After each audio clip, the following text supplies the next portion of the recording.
Atul Bagai, Gupta Saab from the Railways, CK Mishra Saab, and Yudhir Malik Saab. Before we get started talking about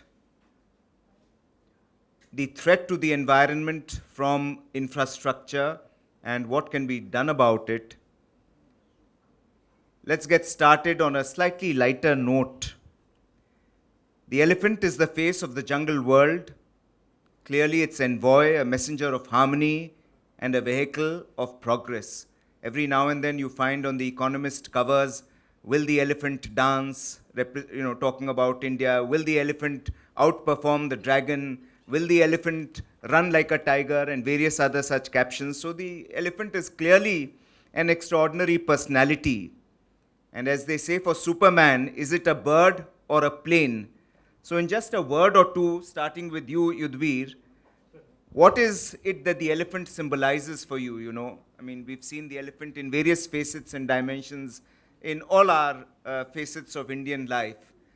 What does the elephant represent for you? Just a word or two.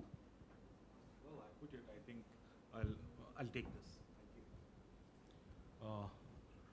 I keep watching the channel on the animal world and this, and at times one wonders why is it that the lion or the tigers are called the kings of the jungle. In that context, if you really look at it, it is the elephant ultimately which emerges as the emperor. But also one thing that I've seen and felt it, that if you really want to see the bonding between the parent and the child, I think more than human beings, you have to look at the baby elephant and the mother elephant. So it's an emperor with very humane qualities. Absolutely. Fantastic. CK. Well, I would see the elephant as symbolizing determined movement. And it's not just about the elephant. You can juxtapose it with the economy, you can juxtapose it with the society. It just symbolizes the determined movement forward which we need to look at. So emperor, leader, progress. Gupta Sahab. It's how you look at it.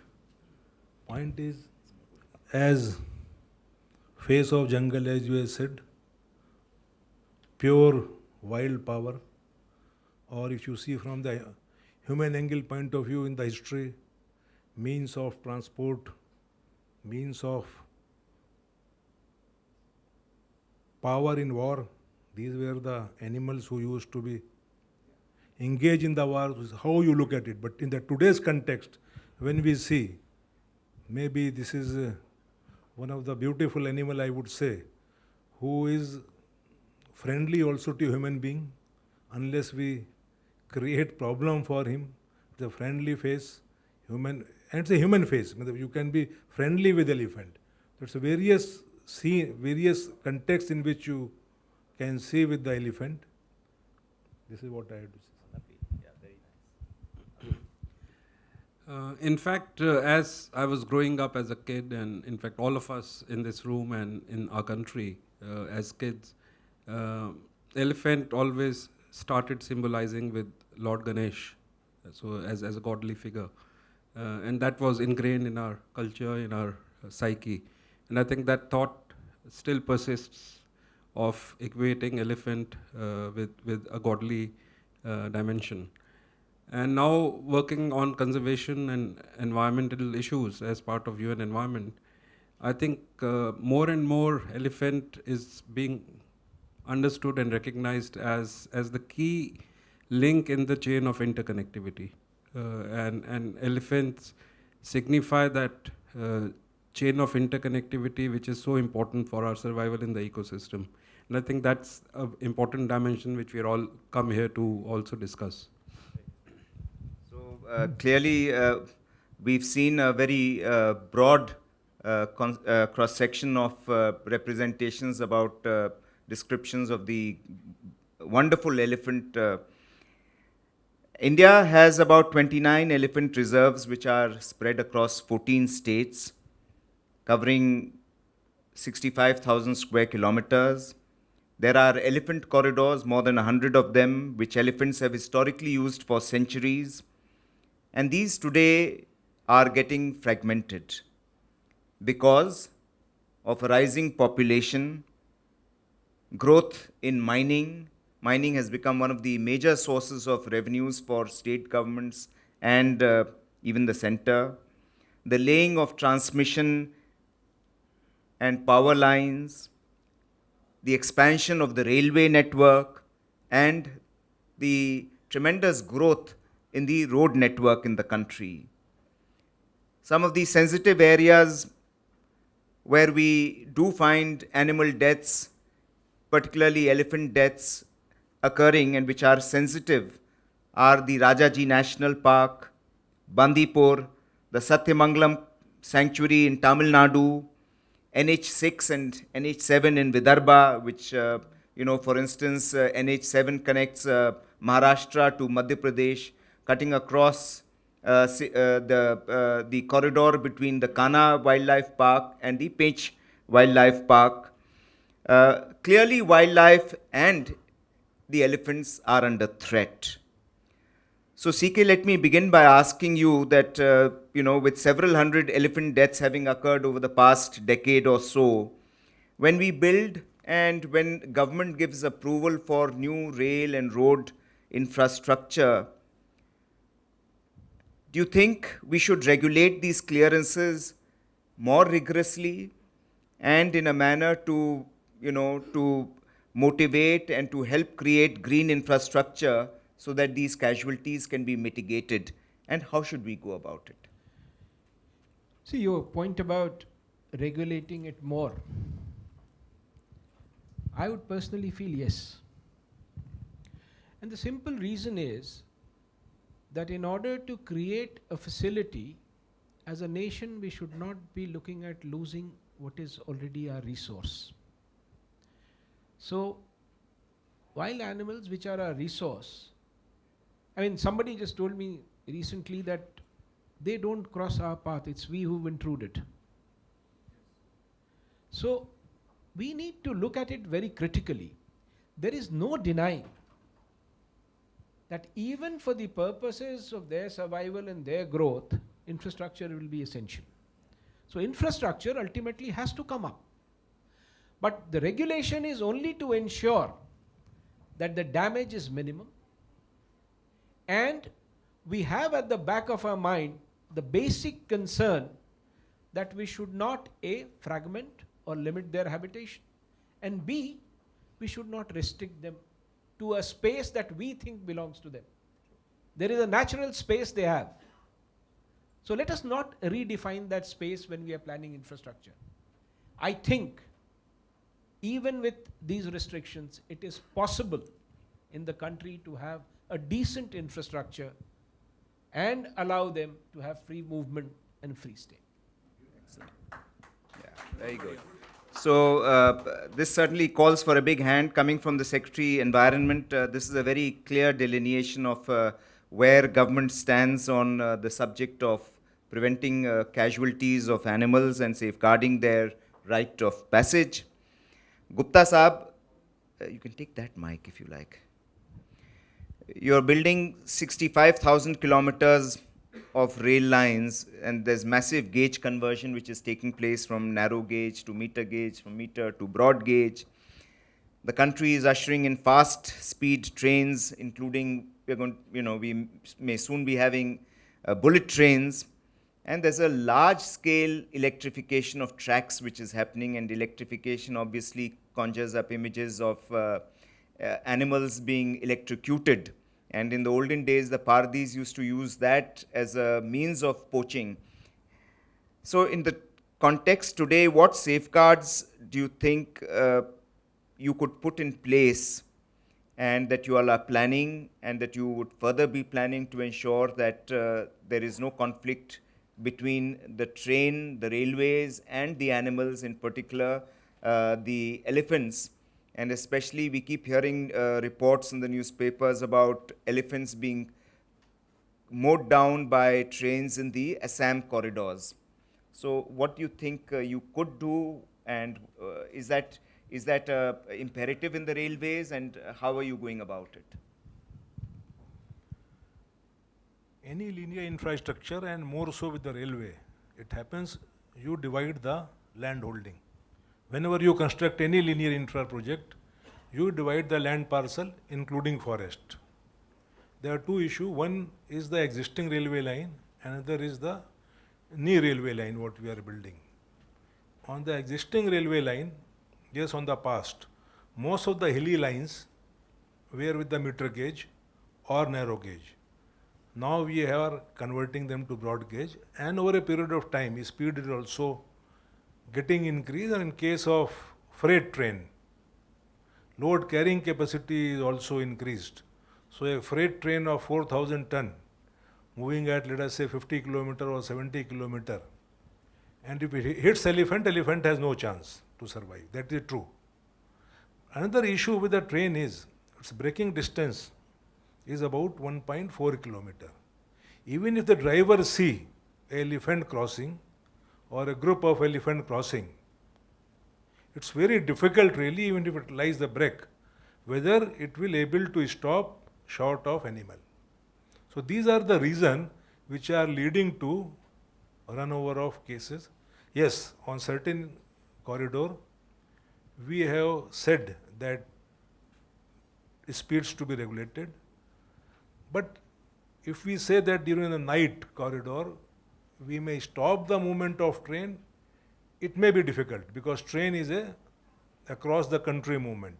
So it may not be practicable. Maybe in the road, it can be regulated, but in the train, which runs from one end to another end, total regulation seems to be difficult. At certain places, we are trying to regulate the speed. How far it is effective? It's a question of study. It will not be fully effective. Because to me, even a 30 kilometer speed, if it hits the elephant, it may be fatal in most of the cases. In the case of new line or even the gauge conversion, yes, we should create additional openings by way of bridges at a nominated places. That can be considered. While planning the new line, we always consult forest department, and as far as possible, because of the various statutory provisions, we seldom like to go through the forest unless it becomes totally unavoidable. So in that cases, where it is unavoidable, you have to construct a railway line. As a country, we have to very, very clear development at what cost.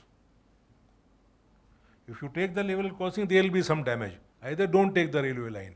But as Secretary Environment has said, you have to do the development also. Somewhere you have to take a holistic view. And I think more animal friendly, I will not say an elephant. Somewhere it is tiger, somewhere it is elephant. We have to create a design where their natural passage are restricted to the minimum. And it should be possible in the design. These are the various, sometimes conflicting requirements come whenever we are doing. Now recently in one or few gauge conversion, we have decided we will not convert. We will maintain with the meter gauge. So those decisions we have to take on case to case basis. But in the new line, we are trying to develop a concept where the damage is minimum. Very nice. Yudhir, on a similar note, you all are doing a tremendous amount of work. About 1 lakh kilometers of national highways are already there. 5 million kilometers of rural roads are there, and of course now your ministry has a very ambitious Bharatmala project. Like the railways, I'm sure you are equally concerned about this subject. So what safeguards are you all putting in place in terms of current and future planning? How do you see this subject going forward, and where do you think you will take it? Let me first clarify one thing, that the state highways or the rural roads are not in the ministry's domain. Yeah, sure. Those are with the states. As far as national highways are concerned, I look at it that it is not necessary that development and the natural habitat are at loggerheads. They are not. That's what I hold as opinion. In the sense that as and when we plan a road artery, first effort is whether we can skirt a wildlife sanctuary or not. If we can skirt, then the better thing is skirted. But you also take a balanced view that if my skirting makes it longer by 50 kilometers, it is not eco-friendly as it is, because in any case you are adding to the CO2 emissions also. I'm much more comfortable with elephants, because as I understand, and you started with that the elephants follow a defined path. They have their passage. So wherever we have identified passages for the elephants when we take a road, instead of say an elevated portion of 100 meters, I would love to provide a 300 meters elevated passage. Elevated passage without any metalled portion underneath. Do the milling, let it continue as a natural habitat so that they don't feel disturbed. But the challenge remains in respect of other wildlife which necessarily do not follow those defined passages, and there is a way to find ways out of that also. But we certainly have to be sensitive to their lifestyle and minimize that we cross their way by doing such a thing that carrying certain elevated portions is not such a huge cost that we should be reluctant to undertake. That is the approach that I would like to take. Yeah, that's a very fair approach, and I'm sure people like Atul also would agree that the concept of balancing environmental requirements with the infrastructural requirements is indeed a fairly fair, decent way of looking at the subject. Atul, will you tell us now, based on your international experience of working with the UNEP and seeing a lot of these South Asian countries where the elephant is equally revered, and Thailand, for instance, the elephant is probably a mascot also, Laos, Cambodia, across the other eastern nations, China, Japan. What has the experience of conservation of the elephant been, and what are some of the best international practices that are being put in place in these countries? And please give us, as much as you can. I mean, use this as an interactive session to convey both your concerns and your solutions and thoughts on this subject. Thank you, Raghav. You're right. Elephant is a very revered animal in most of South Asia and Southeast Asia. And not only here, I think in most of parts of the world, this is a unique animal that is worshipped, prayed, and poached. And there are big challenges associated with that. Coming first to India, I think some major efforts have been taken place, and I would certainly applaud the two secretaries here and the railway, Mr. Gupta, for thinking very seriously about how development and conservation can go hand in hand. In fact, India has changed the international debate that these two are at loggerheads. They are setting an example that both of them can coexist and go forward. And I think these three ministries are playing a very predominant role in it. I remember of intense discussions with CK on some of these issues in the past few months I've been here. And I also remember how Yudhir invited Vivek and me to his office because he was grappling with a Supreme Court case in South India. And I'm sure during today's conversation, Yudhir will talk about how his ministry is trying to fulfill the mandate in the guidelines which CK's ministry has issued in regard to highways and railways in the reserved forest area. But the key issue also, I think we all need to recognize, is that 2/3 of the Indian elephant population is not in the protected domain. And that is an issue which really needs to be looked at. Coming to international practices, I will talk about a couple of cases to focus on two very good practices that have emerged in conservation of wildlife and in addressing the environmental crime issues. I think India needs to learn a lot from the Kenyan experience. So what happened in Kenya in 2012 and 13, not even a decade back, within the last 7 or 8 years, when poaching of thousands of elephants were being killed for ivory tusk, for China and Japan, which were emerging as the big markets. And once poachers get into this thing, then they are scrupulous about poaching on elephants. And thousands of elephants were killed in Kenya. And I think the Kenyan government, as a result of a big movement which the civil society organizations started in Kenya, a plan of action was developed in 2013, and a campaign of Hands Off Our Elephants was launched in Kenya. There were various facets to this, of political will, of media coverage and media involvement, of public support, of strengthening the law systems, strengthening the jurisprudence on conservation, giving severe penalties to the culprits and poachers.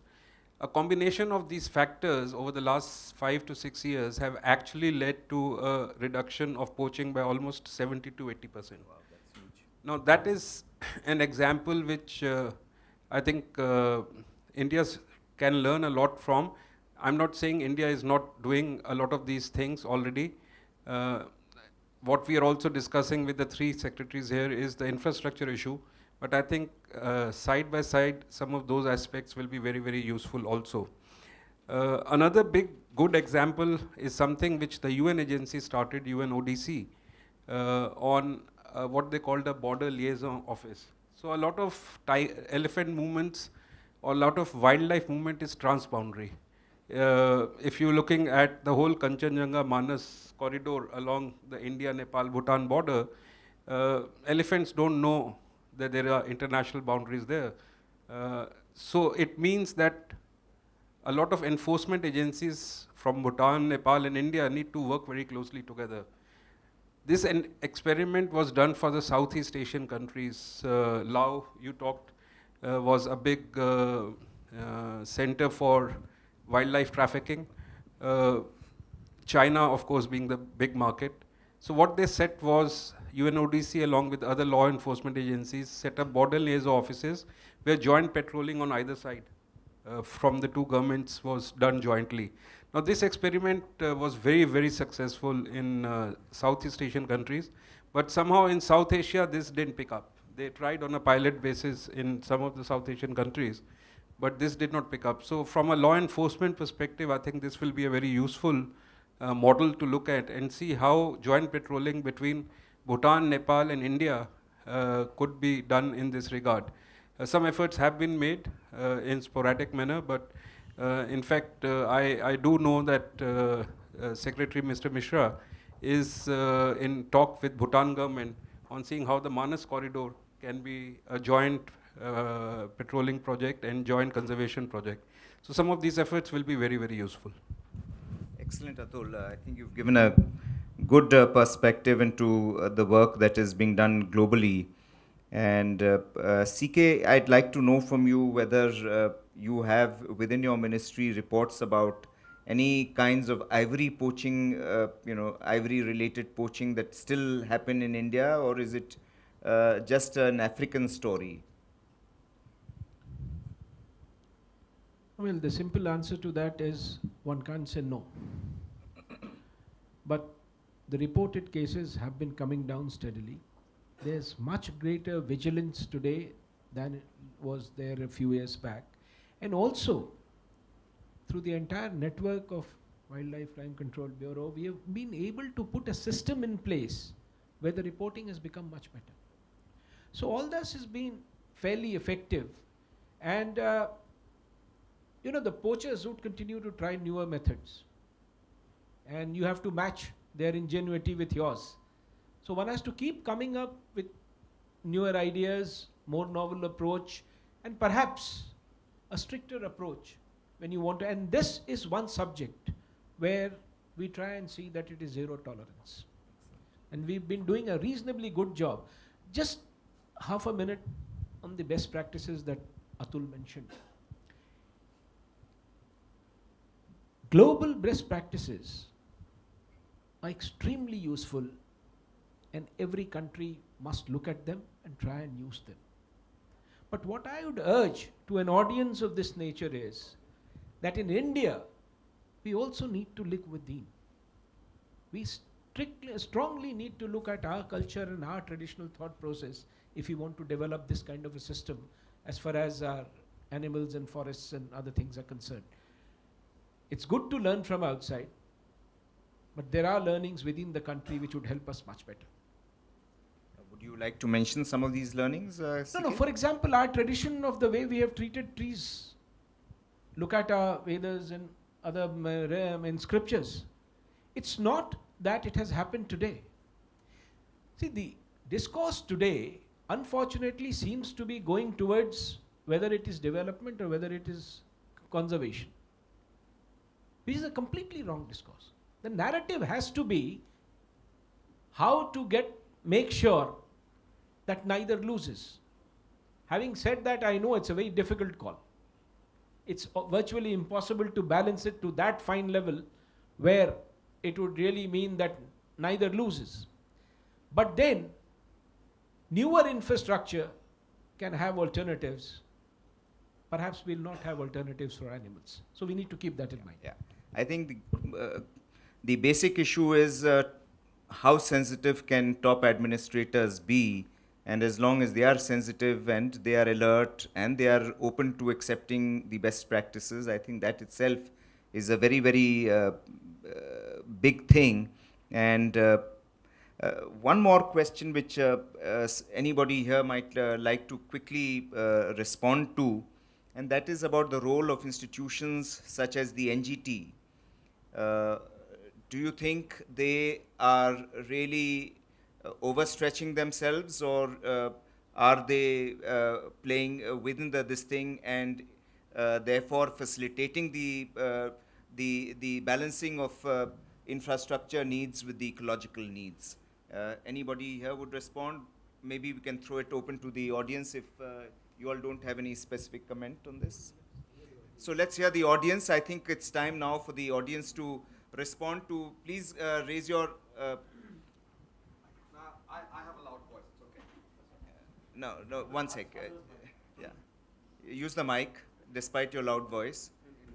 And introduce yourself. My name is. And tell me the name of the speaker you are asking the question. No, I have a thing or two for everybody actually.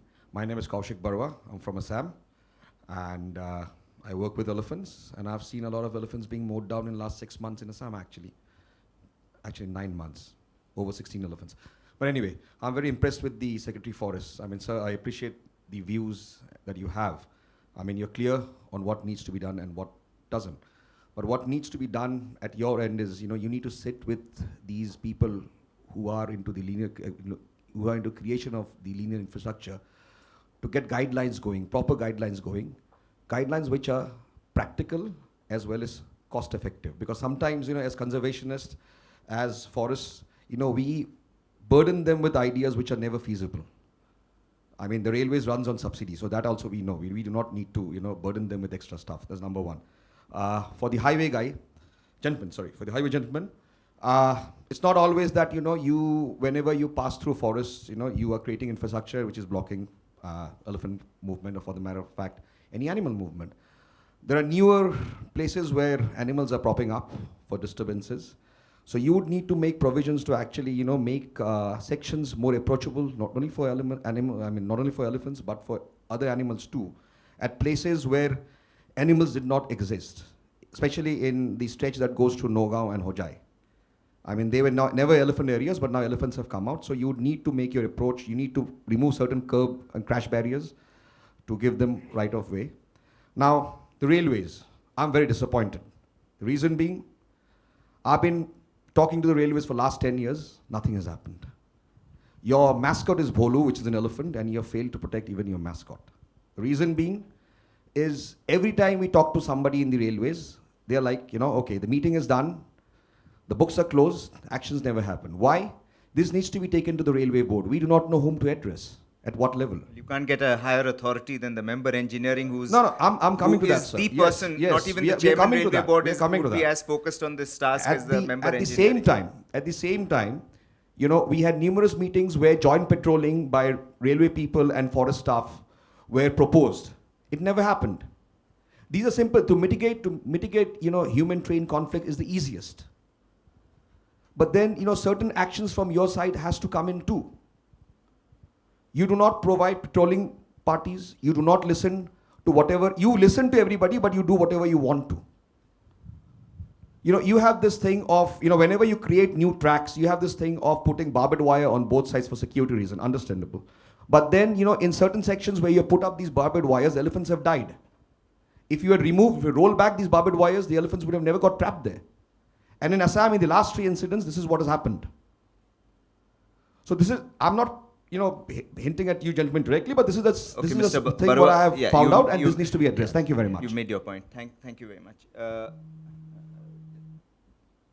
CK, you? No. Just a statement. Anybody else? Ranjit Singh Saab? Ranjit Singh Saab is a senior officer from the 64 batch of the Madhya Pradesh cadre of the IAS and one of the country's topmost environmental and wildlife experts. 61 batch. 61, sorry, sir. Sorry. With your permission, since you are represent the government and it's a very distinguished panel here, may I make 3 or 4 suggestions which would be, I think, appropriate at this point of time, and it's up to you to accept them. Number one, what was mentioned about ivory, and this is very, very, very important, because I see in my lifetime a change in the ivory carrying capacity. There are, and I said this yesterday, the elephant is not going to get extinct, God bless it, but you will have maknas, because maknas are what are breeding today. And while a peacock without tail is better than no peacock at all, and makna is better than no elephant, why should we, for trinkets and other rubbish, see this magnificent animal without tushes and tusks? So I think one needs to take up a little more with CITES. We've all been members of CITES. We have been chairperson of CITES. We need to have a lobby. As long as there are African ivory stocks available and the so-called mammoth, there will be a loophole. The same applies to leopard. I think we need to create a lobby that it's now a thing of the past. That ivory is passé, infrared. It should stop. And I think over a sustained period of time, otherwise, as long as you have African ivory and mammoth ivory, there will be ivory trade. That's one part. I think we need to do more on the CITES front. 2, with regard to the 2 distinguished members of the thing, the roads. I sincerely believe that this underpass will not work. I'm being frank. This is my opinion. It's the opinion of others too. What you need is an overpass. Animals don't go underneath the thing, especially certain animals. They will go over it if you create a bridge. And Milind is here, and I could send you very good samples of what is being done abroad. Because the sound and everything is below. The animals can easily go on the top. It's a little costlier, but it will work. That's the other part of the thing. Thirdly, very interestingly, technologies have been developed. Animal sound, the low frequency one, carries a great distance. Technologies have been developed whereby elephant sounds, it's been done both ways. The sound in the water carries even further. So dolphins and for whales, so that there is no collision and no propeller loss, propeller damage to animals. And elephants too. they have low frequency sound, which you and I can't pick up, but it's been picked up. And if you put this at certain places, whether it's at the, mainly for railways, but also for roads, it can work. There is a person who has come here from Spain, and they have put, they've already making an MOU with the Wildlife Institute of India, and he's come and met the person, a representative of MOEF, and he's coming next month, and I could put you in touch with the NHI and the thing, I'll take your thing. What is the harm? That technology we provided, up, try to carry. If it doesn't work, you are not at a loss. I think it will work. It's worth trying. That they, you can hear elephants approaching, and when they are crossing the thing, they are no fools.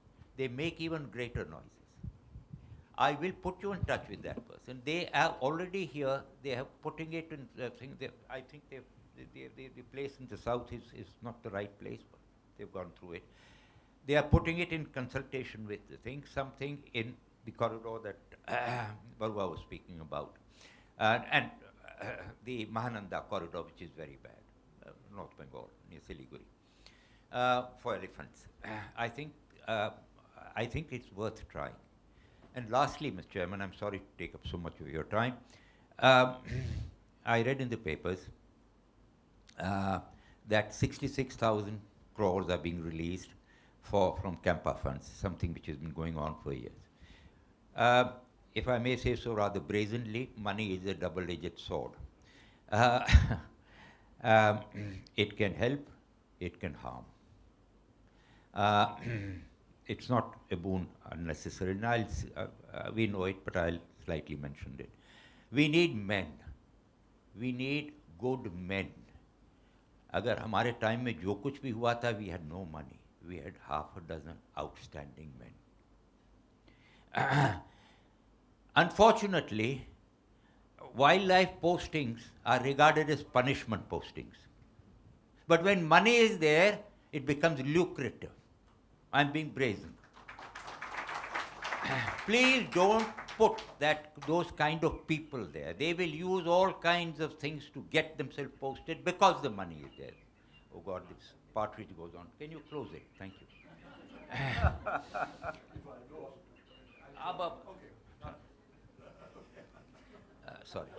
Sorry. And sorry for getting carried away. Now, if that is one part of the story, putting the right kind of people, trained people, and that's been my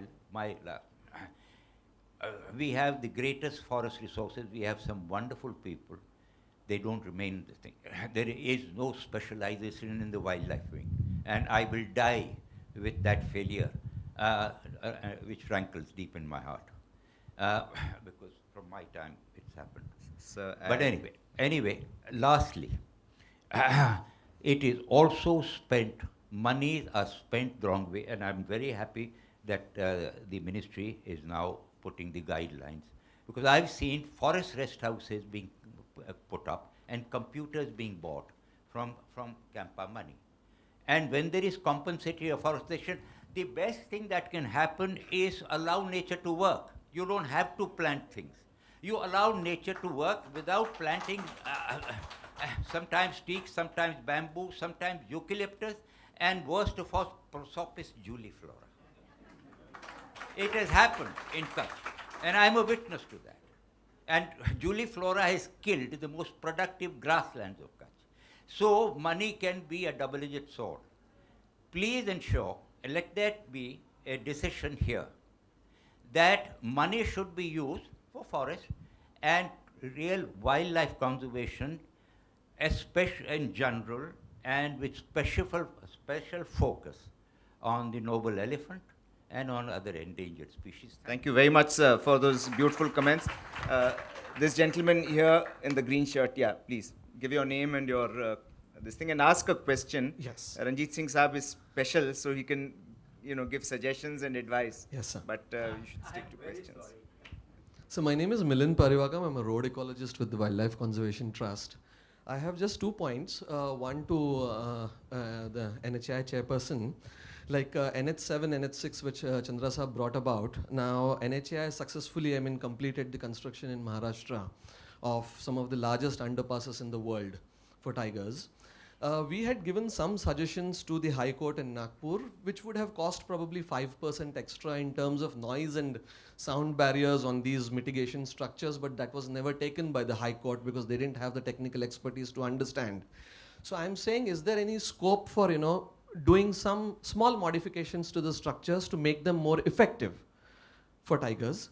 That's question number one. And the second point, I have an observation, which is to everybody here. Currently what is happening is the major problem is that project plans are made, the DPRs are made, budgets are approved, and then they come to the Ministry for Forest Clearance, which doesn't leave much time for modifications in case the proposals are rejected.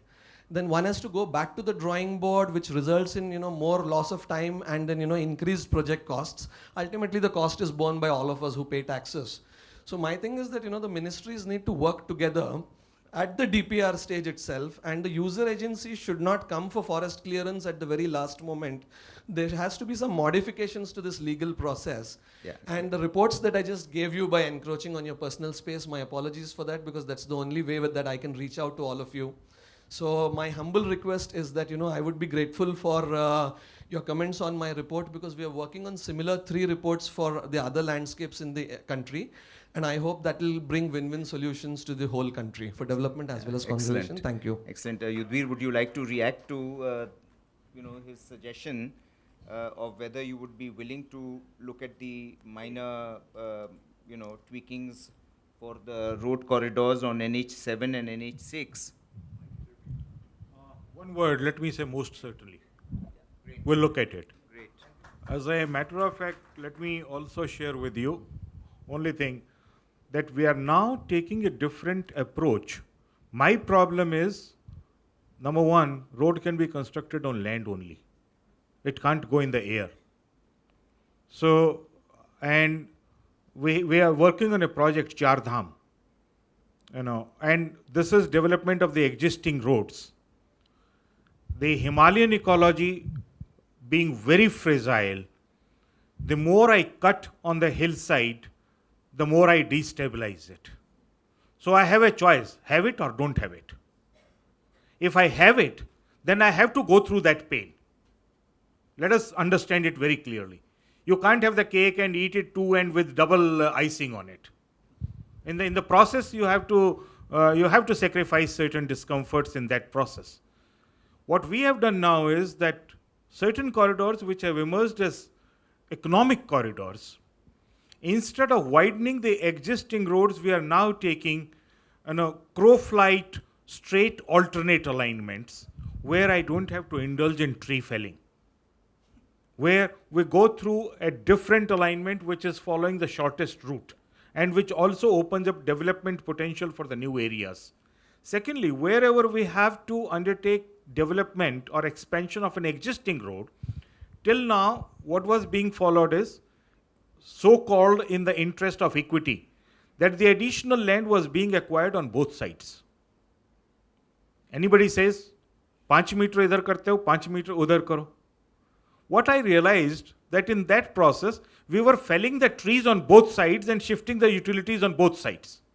So what we have done now is that wherever we have to expand an existing road, we will acquire the land only on one side and looking at it that where there is minimum tree felling required, so that execution is also better and we bring minimum damage to the existing environment. To clarify one more part, that one was saying that underpasses will not do. Probably I used a wrong expression. When I said flyovers or this, we are talking in the context of at grade. There is a at grade that is the ground level.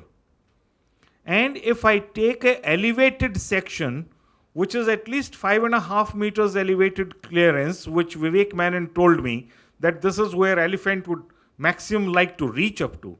If I take that vertical clearance and take it for a kilometer long to allow that elephant to pass underneath through its natural habitat without having a blacktop, I think that is a kind of solution which we look at. Thank you. Very good. Just one additional point, because a couple of people made this point about the Ministry of Road and Ministry of Environment working together. Let me just for clarity's sake say that whichever guideline the Ministry of Roads and Transport and Highways is coming up today is in discussion with the Ministry of Environment, so that only that guideline works and we don't have to do it separately again. So, How much time do we have, Vivek? one Maybe- question, sir. I think it's, we've already started off at 2 o'clock was this thing. Sir, can I So just we- say we- one word, no, please? So we'll keep it at the last two questions. This Just one gentleman word, and then please. that gentleman at the end. First he asks. He raised his hands first. Yeah. Please. My name is Anil Kumar Singh. I am working with WWF India.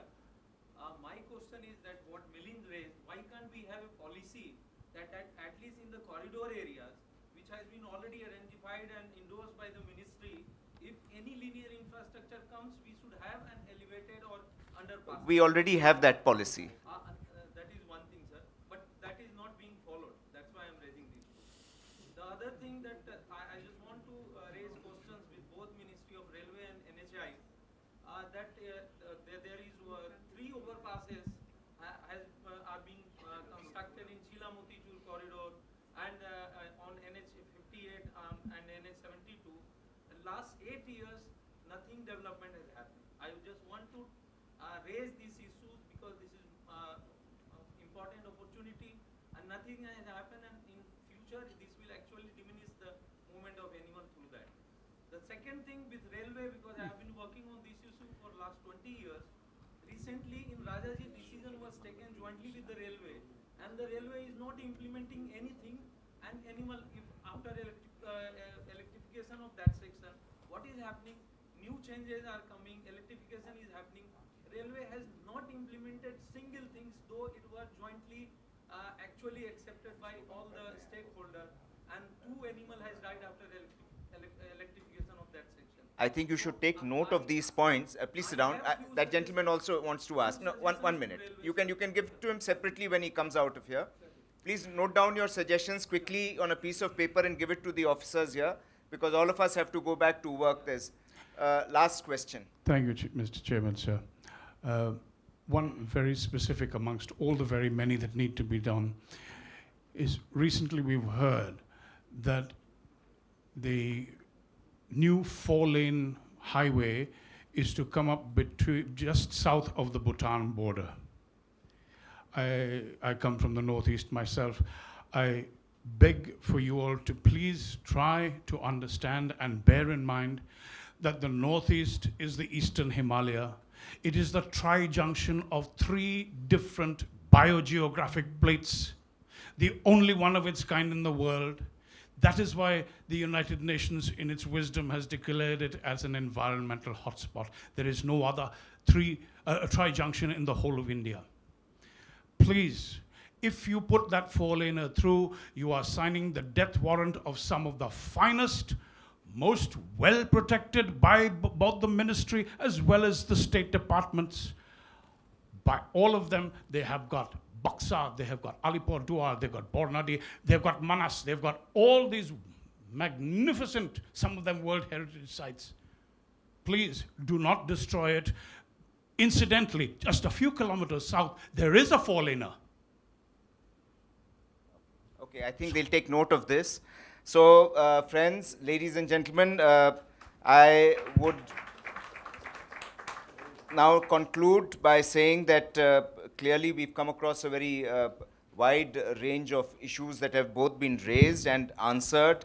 There is need for, to learn from the international experience, to do a appropriate cost-benefit analysis, and ultimately to balance and integrate ecological infrastructure planning into our physical infrastructure planning, need to sensitize all constituents with appropriate trainings, put up suitable signages, etc., and to create environmental cells in our infrastructure departments, and most importantly, to work in concert with all suitable and appropriate environmental bodies. I think the officers here, both from the United Nations and from the various ministries, will take note of that And I think they're very committed towards doing that. Thank you very much. Give them a big hand, please.